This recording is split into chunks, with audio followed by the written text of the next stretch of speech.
and the search criteria pane in the left hand side, and the results pane to the right hand side. The search criteria pane contains one or more filters that can be used to restrict a search. You can apply search filters either one at a time or in combination with each other. For example, I'm looking at a calendar manager screen, and let's say I like to bring up all jobs for a particular case.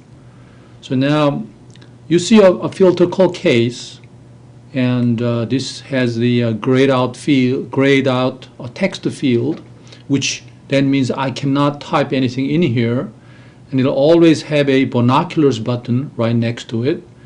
So I'll go ahead and click binoculars, which indicates it is a lookup function. So then it's asking for a case name. Now here I can type any part of the case name.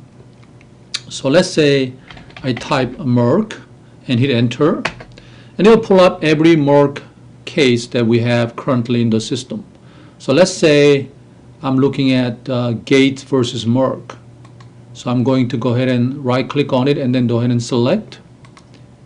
And once I have a filter selected, and I can go ahead and click the search in the calendar manager screen, and I do not have anything that belongs to the Gates versus Merck case that has the job date of tomorrow, which then I can go ahead and clear out, show me all jobs for this case, search again, and then up comes the results. Then I can also apply more restrictions by specifying additional filters. For example, I can say show me jobs that are in December. So I'll go from December 1st until end of December. So I have two additional filters on top of the case name. Then I search again, and then I'll only see the jobs that belong to the month of December. And some search filters are drop-down lists, and in most drop-down lists you can do multiple selections. For example, right now under the filter job status, all is selected, which means that whenever I do a search, it brings up all jobs in all statuses. But I can simply click down on the drop-down and unclick the all, which then clears out all the flags, checkboxes. Then I can then simply say I want to see only the new jobs or confirmed jobs. So I can do multiple selections and do search again, for example. You can also do same thing goes for job type, and I only want to see depot and video. And you can do search again, so that all drop downs can be multiply selected. Now if you want to remove all search filters you selected and start from the default settings, the quickest way to do that is simply click the button down here to the left of the search button, which looks like a eraser, and that is the clear all search criteria. So by simply clicking on that button, it'll go ahead and restore all search filters to their default values. Now let's look at the results pane, how we work with the results of this search. Let me go ahead and first of all clear out all criteria, and this time I'm going to pull up all jobs for a particular firm. So I'm going to click on the binoculars next to the firm name, and I'm going to type the Berg, Steiner, Chapman, and that's the firm I want. So I'm going to go ahead and select it, and then search, show me all jobs for this firm. And as you can see on the record navigator, it shows me there are 544 jobs that belongs to this client. And you can first of all use this navigator just like a DVD control. You can simply go to next, or to the last record, or to the first record by hitting one of those record navigator buttons. You can also work with a grid. The first thing you can do is that you can resort the list, the results, by any of the column header.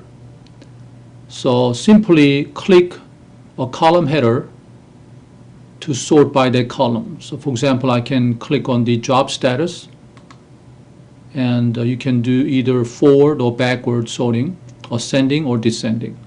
Or I can do, and also I can click on the job date, for example.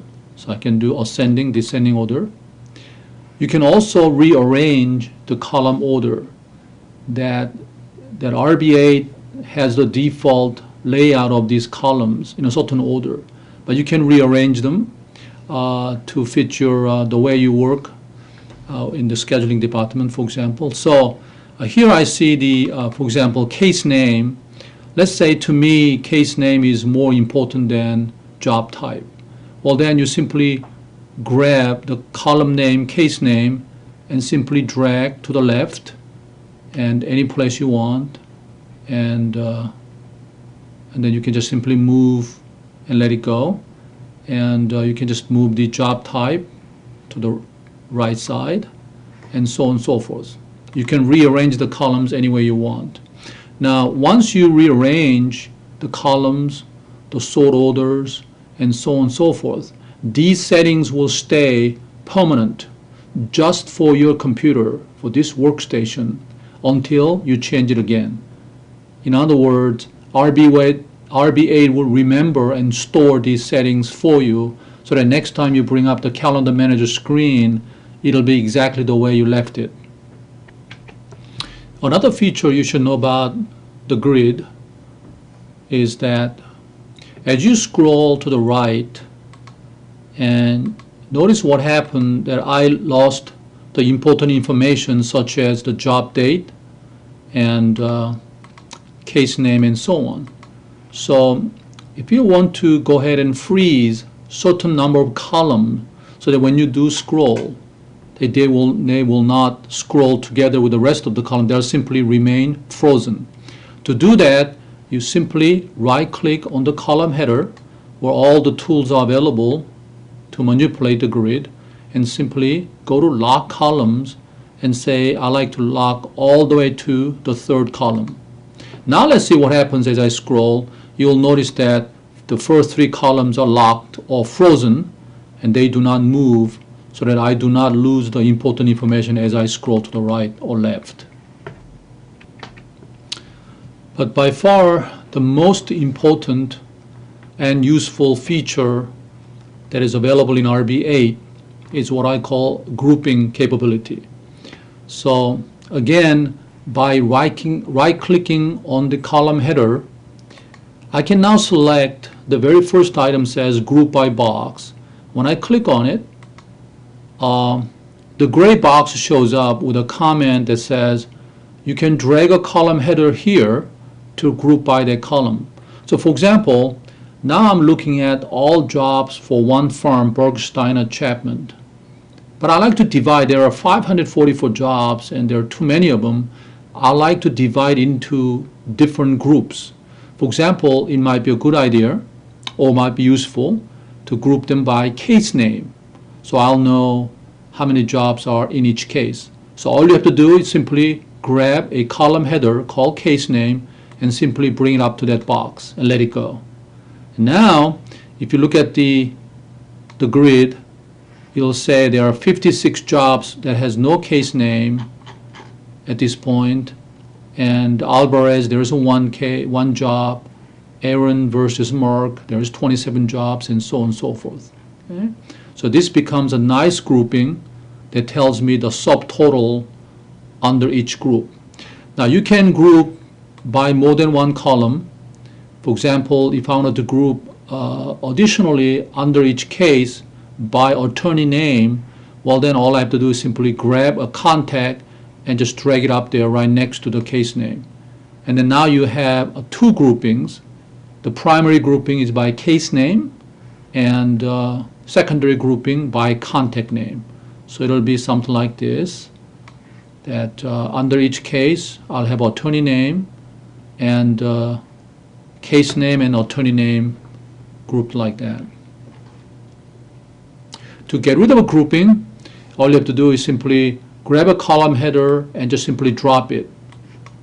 And then once all the columns are gone, and right click on the column header to eliminate the group by box.